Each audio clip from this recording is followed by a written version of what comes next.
Hello प्यारे बच्चों, मैं मनोज वर्मा। प्यारे बच्चों, आज हम हिंदी व्याकरण में पाठ 5 संज्ञा, इस पाठ का पुस्तक कार्य और कॉपी का कार्य दोनों करने जा रहे हैं। आइए देखते हैं किस तरह से करना है। देखिए प्यारे बच्चों, ये कार्य देखिए। प्रश्न संख्या ग, रेखांकित शब्दों में संज्ञा का कौन सा भेद है बताइए। तो प्यारे बच्चों देखिए, यहाँ पर वाक्य है, रोहन को बहुत हंसी आ रही है। और हंसी शब्द कैसी संज्ञा है? व्यक्तिवाचक, जातिवाचक या भाववाचक? तो प्यारे बच्चों, हंसी शब्द भाववाचक संज्ञा है, तो यहाँ पर लिखेंगे भाववाचक।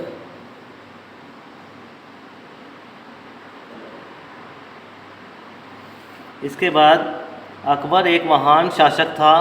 इसमें इन्होंने महान को रेखांकित किया है शब्द को, लेकिन बच्चों महान शब्द कोई भी संज्ञा नहीं है, महान एक विशेषण है। इसलिए हम इसमें महान शब्द को रेखांकित ना करके अकबर शब्द को रेखांकित करेंगे। और अकबर कैसी संज्ञा है? अकबर एक विशेष नाम है, तो ये व्यक्तिवाचक संज्ञा के अंतर्गत आएगा। यहाँ लिख लेंगे व्यक्तिवाचक संज्ञा।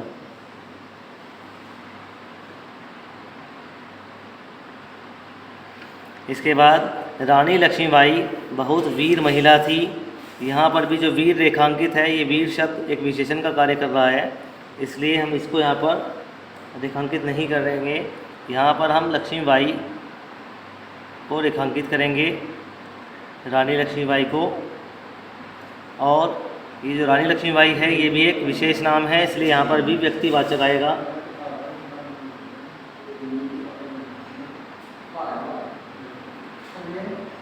जितने भी नाम विशेष होते हैं उन सब में व्यक्तिवाचक संज्ञा होती है।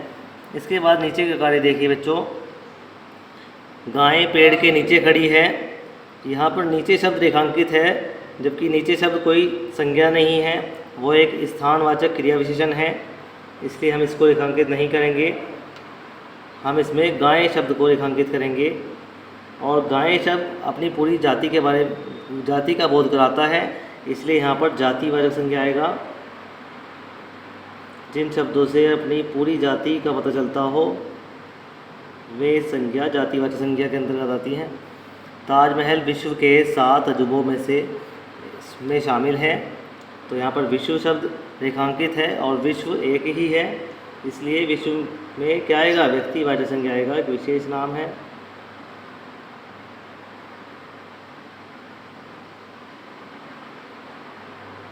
इसके बाद अगला है, रजत को गुस्सा आ रहा है। गुस्सा एक भाव है, तो ये भाववाचक संज्ञा के अंतर्गत आएगा। यहाँ लिखेंगे भाववाचक।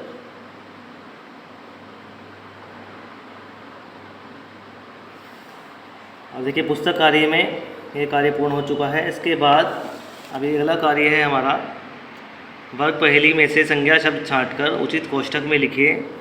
तो जो विशेष नाम होंगे वे व्यक्तिवाचक संज्ञा में आएंगे, जो भाव होंगे, गुण दोष होंगे, वे सब भाववाचक में आएंगे, और जो शब्द जिन शब्दों से पूरी जाति का पता चलता है वे जातिवाचक में आएंगे।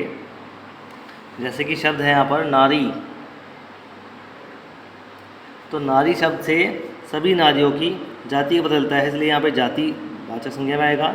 इसके नीचे ही एक शब्द हमें दिखाई दे रहा है मिठास, जो कि एक मिठास कैसा शब्द है? भाववाचक संज्ञा है, भाववाचक में आएगा। दीपावली एक विशेष नाम है, विशेष त्यौहार है, तो ये भी एक व्यक्तिवाचक संज्ञा में आएगा। इसी तरह से प्यारे बच्चों, आपको इनको गोले में करना है और गोले में कर करके इनको नीचे लिखते जाना है, सभी कार्य पूर्ण करना है। इसके बाद का कॉपी का कार्य देखिए। पाठ 5 संज्ञा प्रश्नोत्तर।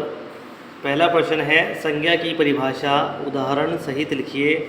तो इसकी परिभाषा लिखेंगे, किसी प्राणी, व्यक्ति, स्थान, वस्तु या भाव के नाम को संज्ञा कहते हैं, जैसे रोहन, गाय, दिल्ली, मेज, सेवा आदि।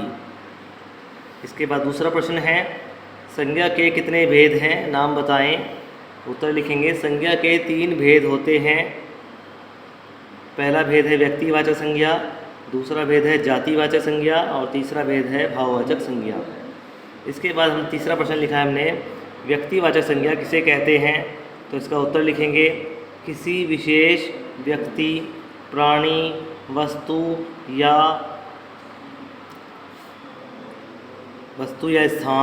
स्थान या वस्तु के नाम को व्यक्तिवाचक संज्ञा कहते हैं, जैसे भगत सिंह, मेरठ, गंगा आदि। आप इनमें से कोई भी शब्द आगे पीछे कर सकते हैं, लेकिन ये सभी शब्द आने चाहिए। किसी विशेष व्यक्ति, प्राणी, तो प्राणी भी पहले हो सकता है, व्यक्ति पहले हो सकता है, इससे कोई फर्क नहीं पड़ता है। और यहाँ पर उदाहरण भी आप कोई से भी लिख सकते हैं, जैसे यहाँ भगत सिंह लिखा है, आप चाहे तो अपना नाम लिख सकते हैं। मेरठ लिखा है, आप कोई भी शहर का नाम, अपने शहर का, गांव का नाम लिख सकते हैं। गंगा, यहाँ पे एक नदी का नाम लिखा है हमने, ठीक है, आदि। इसके बाद है जातिवाचक संज्ञा किसे कहते हैं?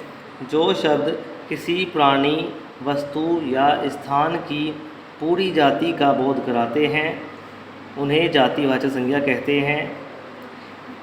इस संज्ञा में बच्चों हमें किसी विशेष नाम का पता नहीं चलता, पूरी जाति का पता चलता है। जैसे कि छात्र, छात्र शब्द से हमें उसके नाम का पता नहीं चलता, उसकी जाति का पता चलता है कि पूरे सभी छात्रों की बात हो रही है। इसी प्रकार शिक्षक, मैदान, पौधा आदि। इसके बाद अगला प्रश्न है, देखिए यहाँ पर अगला प्रश्न है भाववाचक संज्ञा किसे कहते हैं? इसका उत्तर लिखेंगे शब्दों के जिस रूप से उसकी स्थिति या भाव आदि का पता चलता है, उन्हें भाववाचक संज्ञा कहते हैं।